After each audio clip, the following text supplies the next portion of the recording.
advice provided on the following program is on an individual basis. Listeners should not consider today's discussion as a recommendation for any investment and should carefully evaluate before investing. This is your Real Estate Today on News. Hello, friends, and welcome to the show, Your Real Estate Today. It really is me. It's Paul Jamison, your host. I'm a little bit nasally today, so hopefully that's not as obnoxious for you as it is listening to myself right now. But I'm glad you're with us, glad you're enjoying the time together. And I have Sandy Dickinson with CrossCountry Mortgages with me, so hopefully she'll talk a lot. I try to talk a lot. Yeah. But we've got so much to talk about today. It is an absolutely full day. So thank you for spending time with us. Those that are tuning in for the first time know that I own Jamison Realty, Jamison Property Management, Jamison Property Investments. Sandy Dickinson is with CrossCountry Mortgage, and we're talking about real estate. This is a 2 o'clock every week show, unless we get preempted by a basketball or football game, that we talk about real estate, what's going on in the marketplace, what's going on in your home, what's going on around your home, and the market itself. And I always try to start out the show with what I learned this week. Now, it's kind of funny because I always, kind of shake my head and think I've seen it all, right? After this many years, I've seen it all. Have you seen it all, Sandy? Have you seen it all in your? I don't think I feel like I should have, but I don't think that's happened. Yeah, real estate transactions carry a lot of emotions, and they're always charged with feelings. It's a big purchase, it's a big deal, but the expectations of the real estate transaction are never exact. But in the end, it's supposed to be a joyous, kumbaya, exciting kind of day for all. Buyers getting a brand new place and the sellers moving on with their life. And, sometimes it's a little sad. A lot of people are emotionally tied to it, but, it's supposed to be somewhat of a day of celebration, right? So I've seen the closing tables that have started out with actually bliss, where sellers couldn't wait to tell the buyers about their house and all the idiosyncrasies, turn instantly to anger. I've seen final walkthroughs where sellers have left all their trash in the house, or they've left it just extra filthy. One left a cat behind, but we're not going to talk about that.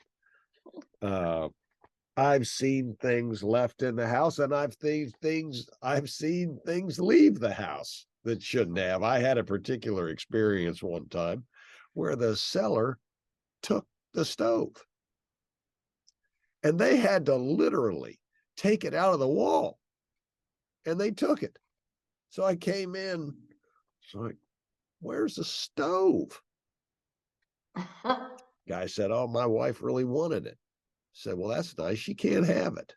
I bought it with the house, you goofball. So they had to bring it back and put it back in. He's like, dang, it took me forever to get that thing out. Now I got to put it back in. Yep. I've seen mountains of garbage left at the street.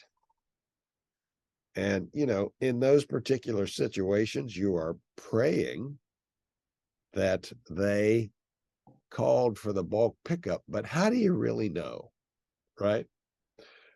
I have seen all types of things where there have been gifts left behind for buyers and sellers. I have seen things where some of the gifts they wanted, some of them they didn't. Like, oh, we just thought the sellers would like that TV, or we thought that the sellers would like that garbage can full of stuff. Well, we think that they'd like all of our yard tools that we don't need anymore. It's an interesting transaction. Why am I even talking about this? I could go on and on. But this week, I got another head shaker. Yes, I did.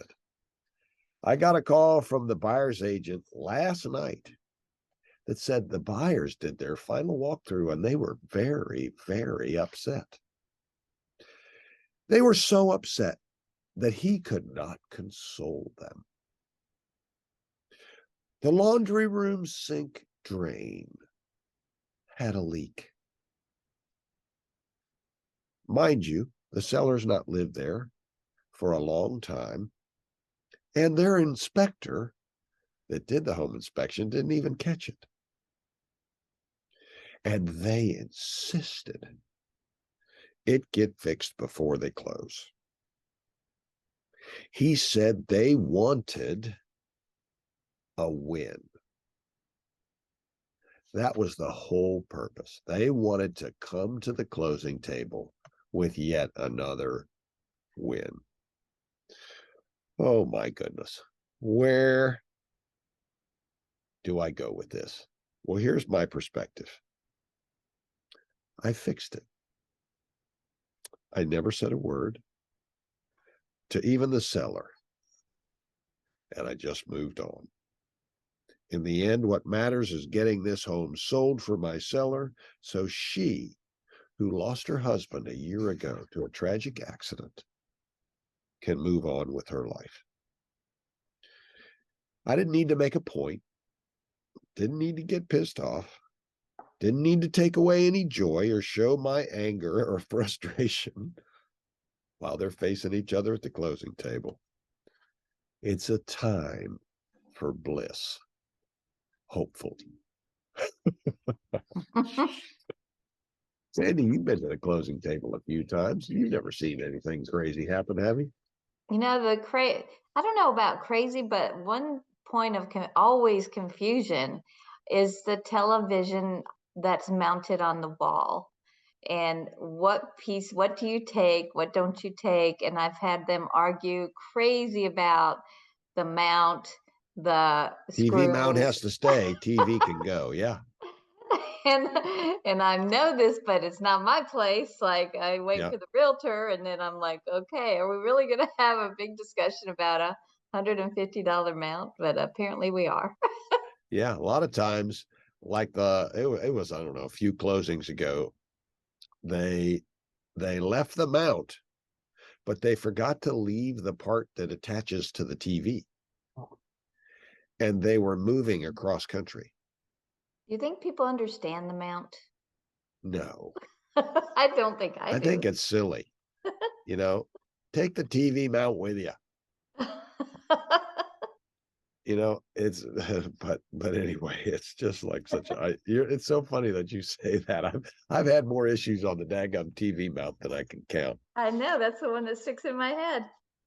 So yeah, you brought up a good one. I'm gonna have to go back into therapy at the break. So TJ, my friend and my producer, is going to be giving me therapy about the TV mount. He says he's not qualified, but that doesn't matter.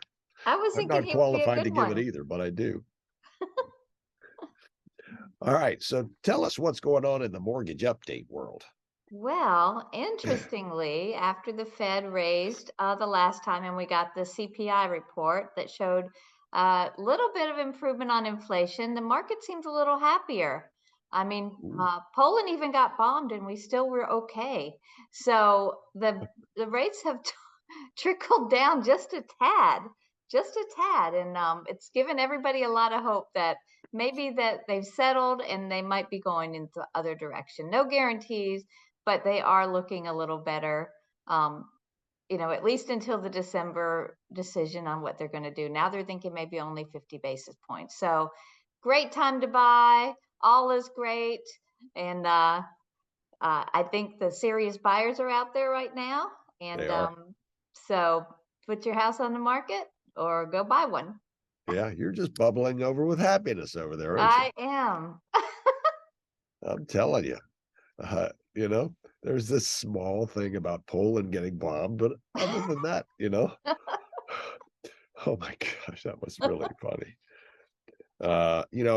Some of those things, in all seriousness, though, some of those things really do trigger the rates, don't they? Absolutely. Like we got a little blip, like they got a little nervous about it, and then it calmed down, and maybe they weren't so sure of who bombed or whatever, but somehow the good news overrode the bad news. Yeah, true statement. All right. Well, coming up after the break, we're going to talk about lender splendor. Lender My fave. splendor. That's, hey, it rhymes, but it'll be fun. We're going to talk about that. We're going to talk about investment property today, too. And excited to share that. The show Your Real Estate Today here on Newstalk 1110 983 WBT. Hang around. I think you'll enjoy it.